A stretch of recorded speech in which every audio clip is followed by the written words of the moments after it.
I had graduated with my MSW and finished 2 years of supervision and got my LCSW. I moved from my East Coast city that I was raised in and moved to the Hopi reservation. I was employed by the Hopi Tribe. I worked with adolescents with substance abuse and trauma histories and tough impacts from so many different directions, with challenges all around. One strength that was clear in each high schooler's life was Hopi High School. It was the school that was built with immense pride to make sure that every Hopi youth got a quality education on the reservation, ending decades of painful history of off-reservation boarding schools. As in many communities, sports was huge for Hopi High. The entire community supported and cheered on. In fact, that was always the biggest traffic jams on a 2-lane road was to get to the high school football or basketball games. And you better get there early because seats went fast. And every game was announced and broadcast on Hopi radio, so those who couldn't be there could still follow along. And on this year, after tough losses in years before, our high school football team was doing great. Hard work, perseverance, rising stars, and all of a sudden, win after win, we made the playoffs. And that was, I think, the first time, at least in a significant amount of time. So we all, and I say all meaning it felt like the whole reservation, bumper to bumper, going an hour off to the closest off-reservation high school for the game. We get in, crowd is intense, cheering is loud. And despite immense optimism, we were getting crushed, just demolished on the scoreboard, first quarter, second quarter, halftime. And it's one where you feel deflated and you want so bad and your loyalty's there, but it's hard. And then all of a sudden, with that emotion, the almost all white high school comes and marches around the Hopi fans in the stands, stands still and turns towards the Hopi fans and begins playing the tomahawk chop. Cartoonish motions, blazing music of mockery, maybe ignorance, maybe hate. The Hopi fans went quiet. Hopi, known the original term as the peaceful people, staring straight, mostly quiet, as this is hurled at them. And then all of a sudden, one Hopi woman just gets up and just starts going, ah! And her message was clear. F you. F you for trying to make me a cartoon. F you for trying to reduce me or my culture and my life to this cartoonish box. The crowd stood in motion, quiet, half clapping, connecting. And then, I don't know, the band went on, the game went on, we lost. Everybody went back to the cars and drove back to the reservation. I'm sure everybody was processing it differently that night.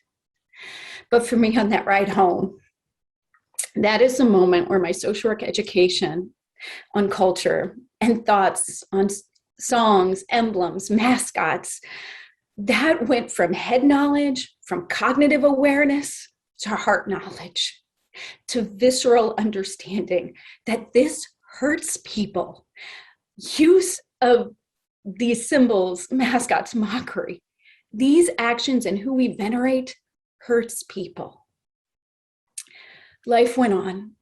I spent the next 20 years in different communities working with youth who have survived unthinkable trauma.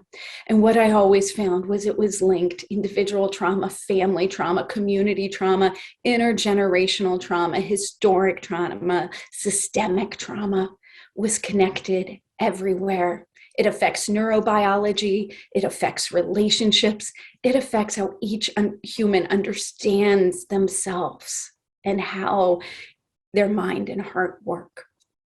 And one place that the effects of colonization and the genocide that went with colonization hit me hard was going to Guyana.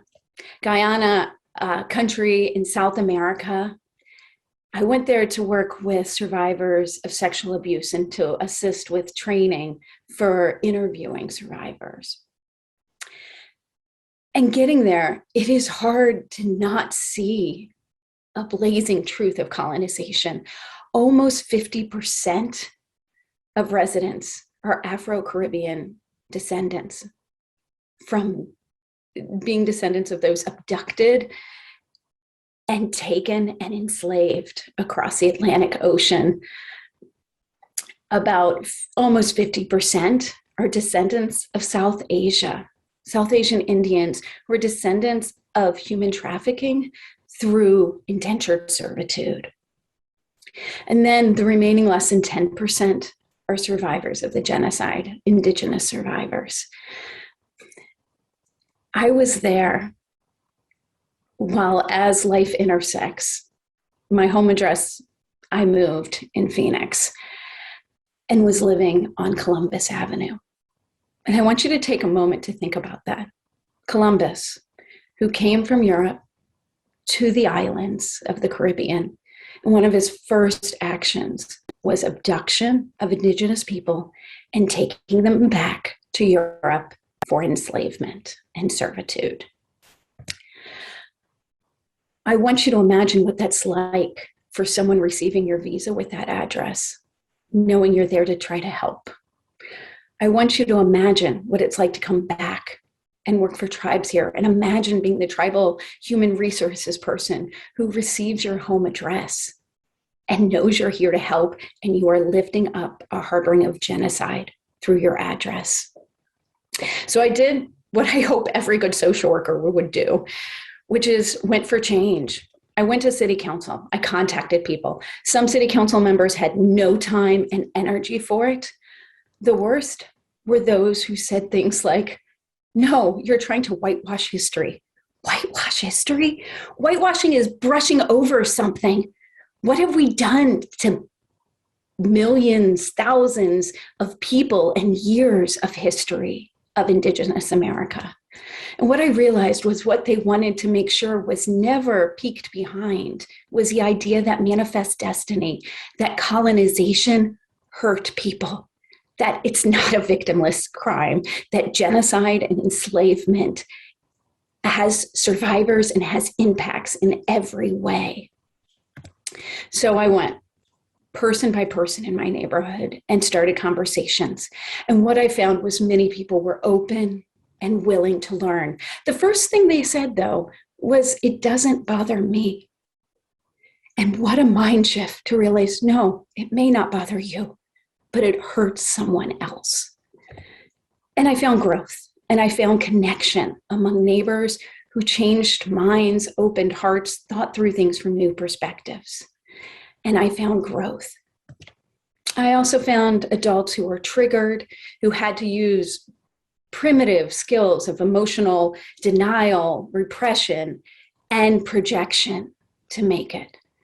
So I found my own way, and I kept going. Whatever obstacle, I kept going. And I'm happy to say some change, even on the smallest level, was able to be made. What I want to encourage each of you to do is, social work is tough. Individual change is tough, macro change is tough, and boy, do they go together. But you have to remember your who and your why. Why are you doing it? And who hasn't been heard? And how can that oppressed voice have more ability to be respected and identified and heard? I am so glad you are here. Listen, engage, and stand up for issues that matter. We need you. Thank you for the work you're doing. Take care of yourself and each other.